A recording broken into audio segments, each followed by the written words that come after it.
ಎಲ್ಲರಿಗೂ ನಮಸ್ಕಾರ. ನನ್ನ ಹೆಸರು ಛಾಯಾ ಅಂತ. ಒಂದು ಕಾಲೇಜಲ್ಲಿ ಕೆಮಿಸ್ಟ್ರಿ ಪ್ರೊಫೆಸರ್ ಆಗಿ ವರ್ಕ್ ಮಾಡ್ತಾ ಇದ್ದೀನಿ. ನನ್ನ ಇಂಟೆನ್ಷನ್ ಏನು ಈ ಚಾನಲ್ನ ಸ್ಟಾರ್ಟ್ ಮಾಡೋದಕ್ಕೆ ಅಂದರೆ, ಸಾಧ್ಯ ಆದಷ್ಟು ಕೆಮಿಸ್ಟ್ರಿ ರಿಲೇಟೆಡ್ ಟಾಪಿಕ್ನ ಸಿಂಪಲ್ ಆಗಿ ಕನ್ನಡದ ಹೇಳುವಂಥ ಪ್ರಯತ್ನ ಮಾಡ್ತಿದ್ದೀನಿ. ಕೆಮಿಸ್ಟ್ರಿ ಇಷ್ಟ ಇಲ್ಲದವರೆಗೂ ಕೆಮಿಸ್ಟ್ರಿ ಕಡೆಗೆ ಸೆಳೆಯುವಂಥ ಪ್ರಯತ್ನ ನನ್ನ ಚಾನಲ್ ಮುಖಾಂತರ ಮಾಡ್ತಾ ಇದ್ದೀನಿ. ಪರ್ಟಿಕ್ಯುಲರ್ಲಿ ಕನ್ನಡ ಮೀಡಿಯಂ ಹುಡುಗರಿಗೆ, ರೂರಲ್ ಹುಡುಗರಿಗೆ ಹೆಲ್ಪ್ ಆಗಲಿ ಅಂತ ಕೆಮಿಸ್ಟ್ರಿನ ಕನ್ನಡದ ಹೇಳುವಂಥ ಪ್ರಯತ್ನ ನನ್ನ ಚಾನಲ್ ಮುಖಾಂತರ ಮಾಡ್ತಾ ಇದ್ದೀನಿ. ಸೊ ಅದಕ್ಕೆ ನೀವೇನಾದರೂ ರಾಣಿ ಚೆನ್ನಮ್ಮ ಯೂನಿವರ್ಸಿಟಿನಲ್ಲಿ ಓದ್ತಾ ಇದ್ದೀರಾ ಅಂತ, 4th ಸೆಮ್ಮಲ್ಲಿ ಇದ್ದೀರಾ ಅಂತಂದರೆ, SCP-ನಲ್ಲಿ ಇದ್ದೀರಾ, ಸ್ಟೇಟ್ ಎಜುಕೇಷನ್ ಪಾಲಿಸಿ ಪ್ರಕಾರ ಇದ್ದೀರಾ ಅಂತಂದರೆ, ಆ್ಯಕ್ಚುಲಿ ನಿಮ್ಗೆ ಆಲ್ರೆಡಿ ಗೊತ್ತಿರುತ್ತೆ. ಈಗ ನೀವು 4th ಸೆಮ್ಮಲ್ಲಿ ಇರೋದಕ್ಕೋಸ್ಕರ ಹಿಂಗೆ ಅಪ್ ಟು 3rd ಸೆಮ್ ತನಕ ಯಾವ ಥರ ಇರ್ತಾರೆ ಅದೇ ಥರ ಪ್ಯಾಟ್ರನ್ ಇರುತ್ತೆ. ಕ್ವಶನ್ ಪೇಪರ್ ಪ್ಯಾಟ್ರನ್ ಇರ್ಬೋದು ಅಥವಾ ಸಿಲೆಬಸ್ ಇರ್ಬೋದು. ಸಿಲೆಬಸ್ಸು ಇಲ್ಲೂ 4 ಯೂನಿಟ್ ಇರುತ್ತೆ. ಅದರಲ್ಲಿ 3ನೇ ಯೂನಿಟಲ್ಲಿ ರಿಯಾಕ್ಟಿವ್ ಇಂಟರ್ಮೀಡಿಯೇಟ್ಸ್ ಅಂತ ಒಂದು ಸಬ್ ಟಾಪಿಕ್ ಬರುತ್ತೆ. ಆ ವಿಡಿಯೋ ಸೀರೀಸ್ನ ನಾನೀಗ ಅಪ್ಲೋಡ್ ಮಾಡ್ತಾ ಇದ್ದೀನಿ. ಆ ಸೀರೀಸಲ್ಲಿ ನಾನು ಇವತ್ತು ಅಪ್ಲೋಡ್ ಮಾಡ್ತಾ ಇರೋವಂಥದ್ದು 8ನೇ ವಿಡಿಯೋ. ನಿಮ್ಮ ಸಿಲೆಬಸ್ ಪ್ರಕಾರ ಅವರೊಂದಷ್ಟು ರಿಯಾಕ್ಟಿವ್ ಇಂಟರ್ಮೀಡಿಯೇಟ್ಸ್ನ ಓದಬೇಕು ಅಂತ ಹೇಳಿದ್ದಾರೆ. ಯೂನಿವರ್ಸಿಟಿ ಸಿಲೆಬಸ್ ಪ್ರಕಾರ ಕಾರ್ಬೋಕೆಟಿಯಾನ್, ಕಾರ್ಬನಯಾನ್, carbenes, carbon free radicals, ನೈಟ್ರೀನ್ಸ್ and ಬೆನ್ಝೈಮ್ ಅಂತ ಹೇಳ್ತೀವಿ. ಇಷ್ಟು 6 ರಿಯಾಕ್ಟಿವ್ ಇಂಟರ್ಮೀಡಿಯೇಟ್ಸ್ನ ನೀವು ಇನ್ ಡೀಟೇಲ್ ಆಗಿ ಓದಬೇಕು. ಪ್ರತಿಯೊಂದು ರಿಯಾಕ್ಟಿವ್ ಇಂಟರ್ಮೀಡಿಯೇಟ್ಸ್ದು ಜನ್ರೇಷನ್ ಹೇಗಾಗುತ್ತೆ, ಸ್ಟ್ರಕ್ಚರ್ ಹೇಗಿರುತ್ತೆ, ಕ್ಲಾಸಿಫಿಕೇಶನ್ ಹೇಗಿರುತ್ತೆ, ಸ್ಟೆಬಿಲಿಟಿ ಹೇಗಿರುತ್ತೆ, ಆಮೇಲೆ ಯಾವುದು ಒಂದು reaction in which that particular reactive intermediate have been generated during the course of the reaction, ಅದ್ರದ್ದು ಮೆಕ್ಯಾನಿಸಮ್ ಅಷ್ಟನ್ನು ಓದಬೇಕು ಅಂತ ನಿಮ್ಮ ಸಿಲೆಬಸ್ ಪ್ರಕಾರ ಎಕ್ಸ್ಪೆಕ್ಟ್ ಮಾಡ್ತಾರೆ. ಆ ಸೀರೀಸಲ್ಲಿ ನಾನು ಆಲ್ರೆಡಿ ಕಾರ್ಬೋಕೆಟಿಯಾನ್ ಮತ್ತು ಕಾರ್ಬನಯಾನ್ ಅದ್ರದ್ದು ವಿಡಿಯೋಸ್ ಅಪ್ಲೋಡ್ ಮಾಡಿದ್ದೀನಿ. ಕಾರ್ಬೋಕೆಟಿಯಾನಲ್ಲಿ 2 ನೇಮ್ ರಿಯಾಕ್ಷನ್ ಬರುತ್ತೆ. ಪಿನಕಲೋನ್ ರಿಅರೇಂಜ್ಮೆಂಟ್ ಅಂತ ಹೇಳ್ತೀವಿ. Dienone and phenol rearrangement with respect to carbocation. ಕಾರ್ಬನಯಾನ್ನ ಕನ್ಸಿಡರ್ ಮಾಡಿಕೊಂಡ್ರೆ ಪರ್ಕಿನ್ ರಿಯಾಕ್ಷನ್ ಮತ್ತು ಆಲ್ಡಾಲ್ ಕಂಡೆನ್ಸೇಷನ್ ಇದೆ ನಿಮ್ಮ ಸಿಲೆಬಸ್ ಪ್ರಕಾರ. ಅದೇ ಥರ ಅದರ ಆದಮೇಲೆ ಬರುವಂಥ ರಿಯಾಕ್ಟಿವ್ ಇಂಟರ್ಮೀಡಿಯೇಟ್ಸ್ ಯಾವುದು ಅಂದರೆ ಫ್ರೀ ರ್ಯಾಡಿಕಲ್ಸ್. ಅವು ಹೇಗೆ ಜನ್ರೇಟ್ ಆಗುತ್ತೆ ನಿಮ್ಗೆ ಆಲ್ರೆಡಿ ಗೊತ್ತಿದೆ. Fission of the covalent bond ಅಂತ ನೀವು ಓದಿರ್ತೀರಾ. How the cleavage of the covalent bond takes place either homolytically or heterolytically ಅಂತ. ಹೋಮೋಲೆಟಿಕಲಿ ಆದಾಗ ಒಂದು ಥರ ನಿಮಗೆ ಬರುತ್ತೆ, ಹೆಟ್ರೋಲೆಟಿಕಲಿ ಆದಾಗ ಇನ್ನೊಂದು ಥರ ಬರುತ್ತೆ ನಿಮಗೆ. ಸೊ ಅದು ನಿಮ್ಗೆ ಆಲ್ರೆಡಿ ಗೊತ್ತಿದೆ. ಆ ಸೀರೀಸಲ್ಲಿ ಇವತ್ತು ನಾನು ಫ್ರೀ ರ್ಯಾಡಿಕಲ್ಸ್ ಅಂದರೆ ಏನು, ಅದು ಹೇಗೆ ಜನ್ರೇಟ್ ಆಗುತ್ತೆ, ಅದರದ್ದು ಸ್ಟ್ರಕ್ಚರ್ ಹೇಗೆ, ಕ್ಲಾಸಿಫೈ ಹೆಂಗೆ ಮಾಡ್ತೀವಿ, ಸ್ಟೆಬಿಲಿಟಿ ಯಾವ ಬೇಸಿಸ್ ಮೇಲೆ ಅದನ್ನು ನಾವು ಹೇಳ್ಬೋದು, ಅದನ್ನು ಇನ್ ಡೀಟೇಲಾಗಿ ಇವತ್ತು ಡಿಸ್ಕಸ್ ಮಾಡೋಣ ಅಂತ ಅಂದ್ಕೊಳ್ತಾ ಇದ್ದೀನಿ. ಎಗೇನ್ ವೆಲ್ಕಮ್ ಟು ಕೆಂಚಾಯ. ನನ್ನ ಚಾನಲ್ನ ಸಬ್ಸ್ಕ್ರೈಬ್ ಮಾಡಿ, ಶೇರ್ ಮಾಡಿ, ಸಪೋರ್ಟ್ ಮಾಡಿ. ವೆಲ್ಕಮ್ ಟು ಕೆಂಚಾಯ. ನನ್ನ ಚಾನಲ್ನ ಸಬ್ಸ್ಕ್ರೈಬ್ ಮಾಡಿ, ಶೇರ್ ಮಾಡಿ. ನಾನು ಮುಂಚೆನೇ ಹೇಳ್ದಂಗೆ ಈ ಕಾರ್ಬನ್ ಫ್ರೀ ರ್ಯಾಡಿಕಲ್ಸ್ ಏನಿದೆಯಲ್ಲ, we are going to consider them as an intermediates. They are the highly reactive intermediates. They are going to have an odd electron. They do not carry any charge. Therefore, we are going to call them as a neutral species. They do not have the octet arrangement complete ಆಗಿ arrange ಆಗಿರಲ್ಲ, but they are going to have an odd electron without any charge. Odd electron neutral species ಅಂಥದಕ್ಕೆ ನಾವು carbon free radicals ಅಂತ ಹೇಳ್ತೀವಿ. ಒಂದು dot ಇಟ್ಬಿಟ್ಟು ಅದನ್ನು ನಾವು ಮೆರಿತೀವಿ. They do not carry any charge. They are neutral in nature. They have an unpaired electron, have a tendency to pair up. Why they are highly reactive? Because they are going to have only one electron shortage in order to have an octet arrangement. Therefore, in order to pair it up, in order to become an octet, in order to become stable, they are going to share their electron, unpaired electron. Therefore, they usually immediately they are going to undergo chemical reaction. Either they react with themselves or with other substances. ಕೆಲವೊಂದು ಸಲ ತಮ್ಮಷ್ಟಕ್ಕೆ ತಾವೇ ಮಾಡಿಕೊಂಡು end ಆಗ್ಬೋದು, ಇಲ್ಲಾಂದರೆ ಬೇರೆಯವ್ರ ಜೊತೆಗೆ combine ಹಾಕ್ಬೋದು. How they are going to be obtained, how they have been generated? They can be generated by homolytic fission. ನಾವು ಒಂದು ಕೋವೆಲೆಂಟ್ನ ಬಾಂಡ್ ಅಂತ ತೊಗೊಂಡ್ರೆ, ಕೋವೆಲೆಂಟ್ ಬಾಂಡ್ನ ನಾನು 2 ಥರ ಕ್ಲೀವ್ ಮಾಡ್ಬೋದು. ಒಂದು ಹೋಮೋಲೆಟಿಕಲಿ ಕ್ಲೀವ್ ಮಾಡ್ಬೋದು, ಇನ್ನೊಂದು ಹೆಟ್ರೋಲೆಟಿಕಲಿ ಕ್ಲೀವ್ ಮಾಡ್ಬೋದು. ಹೋಮೋಲೆಟಿಕಲಿ ಕ್ಲೀವ್ ಮಾಡ್ತಾ ಇದ್ದರೆ ಅಂಥದಕ್ಕೆ ನಾವೇನಂತ ಕರಿತೀವಿ, ಹೋಮೋಲೆಟಿಕ್ ಕ್ಲಿವೇಜ್ ಅಂತ ಕರಿತೀವಿ, ಹೋಮೋಲೆಟಿಕ್ ಫ್ಯೂಷನ್ ಅಂತ ಕರಿತೀವಿ.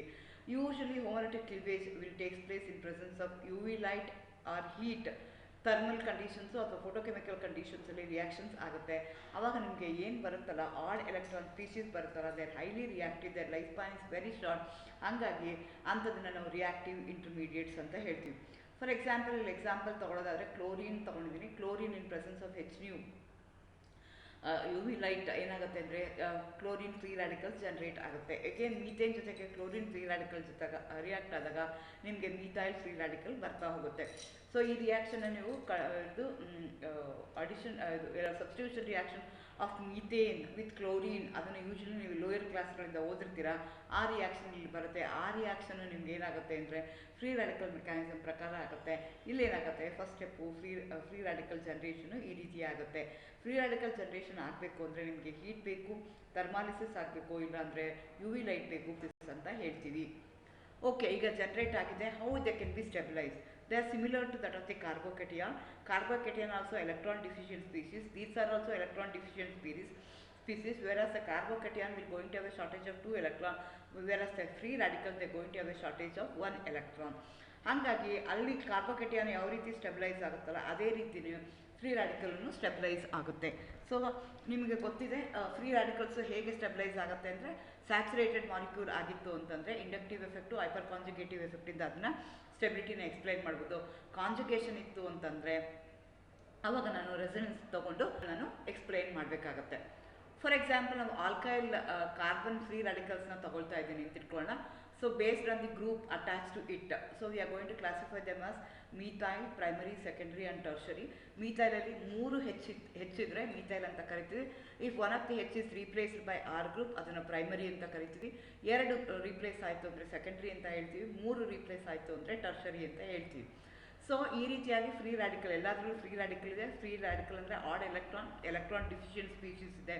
ಹಾಗಾಗಿ ಏನಾಗುತ್ತೆ ಅಂದರೆ the group attach to that particular carbon which going to carry the free radical that can be stabilized by the inductive effect. If the group attached to it is an electron donating group, if they are going to exert plus I effect, then the partial neutralization of the electron deficient on the carbon will take place, thereby stability increases. ಈಗ ಏನಾಗಿದೆ, ಅದಕ್ಕೆ stability ಅಂದ್ರೇನು, electron deficient ಅಂದ್ರೇನು, electrons ಕಡಿಮೆ ಇದೆ.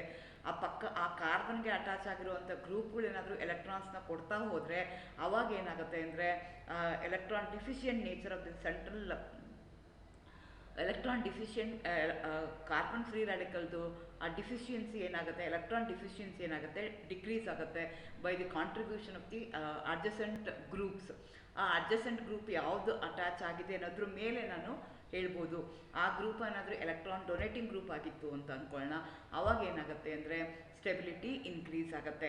More the number of the alkyl group attach the electron deficient odd electron carbon free radical, then there will be more atom to help to share the electron deficient odd electron carbon free radical, help to stabilize the carbon free radical. Andrenu tertiary free radical is more stable because it has going to have 3 R group. All the 3 R groups are going to exert plus I effect. Since it going to exert this 3 CH3 group, they are going to exert the plus I nature. They are going to contribute their bond electron towards the electron deficient carbon free radical. Thereby the deficiency of that particular odd electron carbon free radical is decreased by the contribution of the 3 groups, whereas in the case of tertiary, whereas in the case of secondary only 2 groups are giving, whereas in primary only 1 group is giving. This type of in this way I can explain the stability of alkyl carbon free radical with an inductive effect.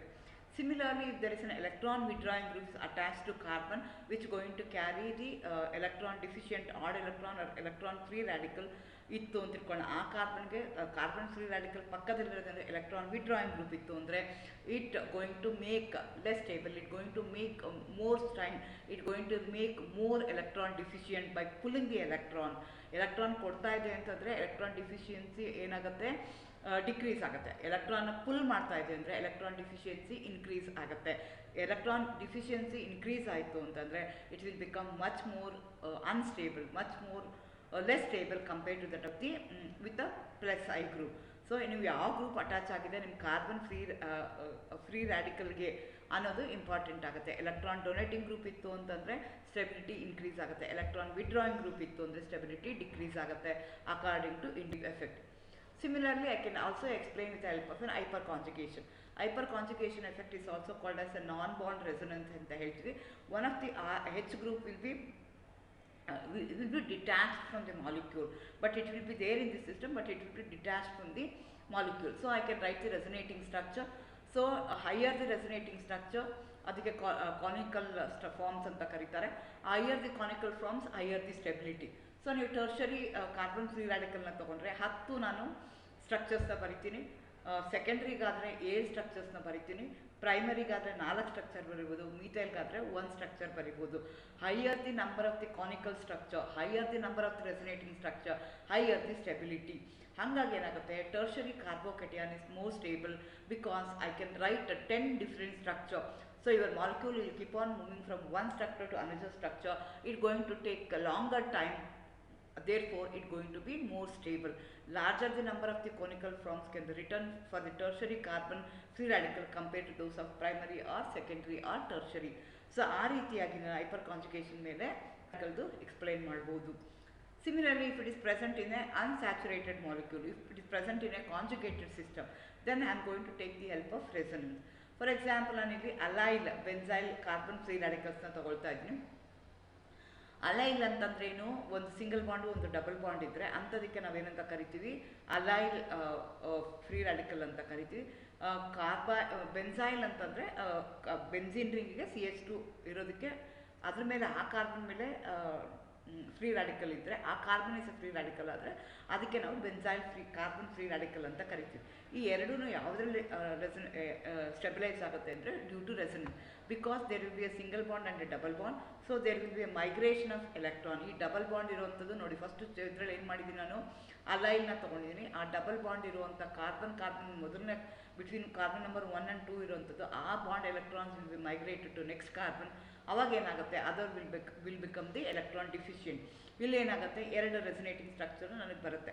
ಅದೇ ರೀತಿ allyl ಈ carbocation ತಗೊಂಡ್ರೆ that also going to have a large number of ions, thereby there will be a migration of delocalized pi electron from one atom to another atom. So ಈ ರೀತಿಯಾಗಿ free radical ಏನಾಗುತ್ತೆ, ಅದು electron deficient ಆಗಿರುತ್ತೆ and odd electron species ಇರುತ್ತೆ. Therefore they easily undergo reaction. So ಅದನ್ನು stable ಆಗಬೇಕು, it has to stay for a longer time. ಅಂದರೆ that stability can be due to inductive effect or due to the hyper conjugative effect or due to resonance. ಏನಾದರೂ electron donating group ಇತ್ತು ಅಂದರೆ stability increase ಆಗುತ್ತೆ as per the inductive effect. If there is a conjugation ಇತ್ತು ಅಂದರೆ there will be a delocalization of pi electron. ಅದೇ ಥರ hyper conjugative effect is a no bond effect. ಅಲ್ಲೇನಾಗುತ್ತೆ, higher the number of the resonating structure, higher the canonical structure, higher the stability. ಆ basis ಮೇಲೆ ನಾನು ಸ್ಟೆಬಿನ explain ಮಾಡ್ಬೋದು. Thank you, all the best.